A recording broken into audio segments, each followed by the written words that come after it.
this picture from? It's the Lightroom at Mocha. Oh, nice. Hello, everyone. Welcome to the Pregnancy Desktop. We're modeling ourselves after the NBA Desktop by Jason Concepcion for The Ringer. And just to recap, we're at week 16, and I am an Olympian mom, and I went to 2 Olympics, and now I'm on a journey with 2 little passengers inside me. And so we're tracking week by week this kind of really special time, and in particular, sometimes finding interesting overlaps between formerly being an athlete and now being something else, becoming something else. So, as usual, I will open with my great pun. And this week, Daniel, I had some thoughts. We went to IKEA the other day, and in general, so just a heads up, this episode's going to be a little bit shorter maybe because I'm not feeling that great. And when we were perusing IKEA, there was some things that like really brought this to the fore because I was totally feeling like just kind of groggy and kind of just tired in general, and it made me worried because second trimester you're supposed to be like in the groove, and I'm worried that I might be kind of like a stinky lover right now. And I hope that as I start to feel better, I feel like more sensual, you know? So, anyway, this week, so week 16, if you are looking around, the little guys or gals are either oranges, or a lot of places think they're the size of avocados, so that there's a lot of avocados out there for week 16. Here's one. Or if not an orange or an avocado, maybe an onion. And venturing into the less fruity area, maybe a donut. And also this week, kind of an outlier from the others, a shoe, a really small shoe. And last week I talked about this website Baby Sizer, which has some really fun comparisons. And so if you go to Baby Sizer week 16 for the manly, it's the cardboard piece inside the roll of duct tape. So now we have a pretty good idea of size. I just wanted to also this week give a quick update on the subchorionic hemorrhage / hematoma. So the SCH update is that it kind of dwindled down to nothing, the bleeding, but then it was actually it was misleading because then 2 days later it started up again. So it's still happening, but it did dwindle down to nothing briefly, and maybe it's heading that way again. So we're just keeping tabs on it so far. And this week also, not related to the SCH, but also the feeling stuff, just to go back, it's been a week of like sometimes nosebleeds and like intense headaches.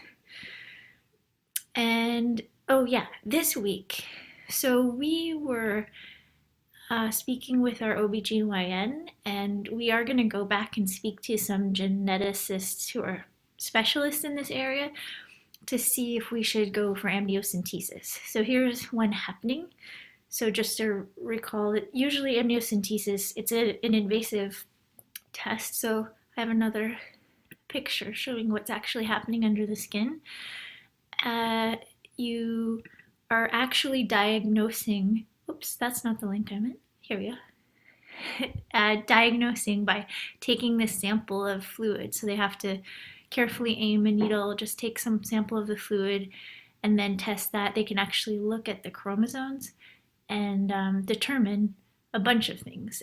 So then after you do that, you know for sure whether the little guys or gals inside have any specific genetic disorders.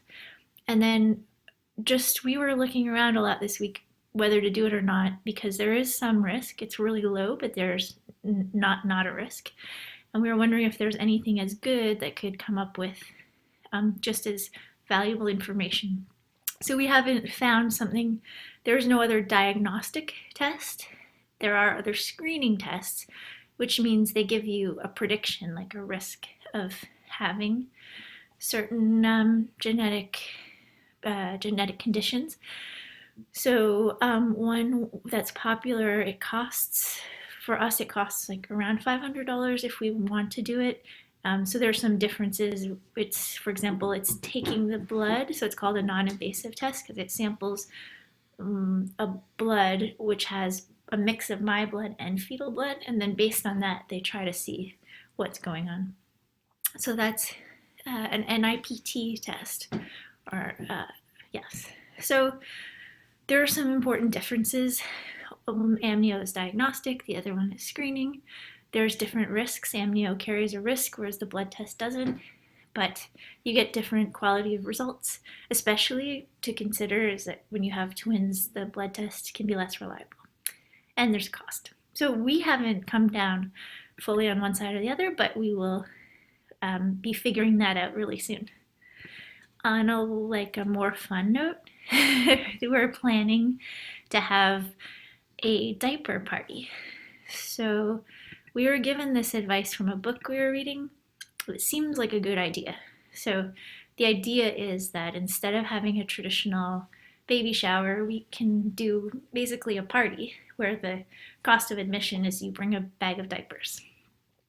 And we're thinking along the lines of sending out invitations where we suggest sizes so that we distribute all the different sizes we'll need to different people who might show up so we don't end up with all one size.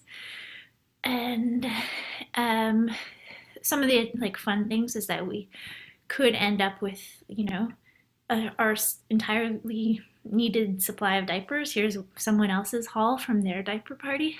It means that we can bring together probably like a more co-ed group than a traditional baby shower. And also, I think we don't want to end up with people feeling like they have to give us gifts but don't know what to give us, and we end up with a lot of outfits. No offense to outfits, there are some great ones, but we don't want to end up with too much stuff that we don't need. And just a quick back of the envelope calculation shows that we might be spending over $100 a month in diapers. So they'll definitely get used. And on that note, I'm just wrapping up week 16. One thing that was like a general thought this week is we spent some time, something that we've touched on before in this show is like thinking about things we can do that we can only do now. And I hope that we'll have further discussions about this, but we're actually thinking about if it might make sense to move somewhere else, since we're gonna be housebound for a while once they arrive, and maybe there's a place to live or a way to change our lifestyle where, we spend that time living, for example, in southern France or Costa Rica. TBD. But anyway, that's on the radar. So thinking big picture, even when there's lots of little details to consider, I think is it's fun, and it's healthy. It keeps you focused on the bigger goals. And that's it for week 16.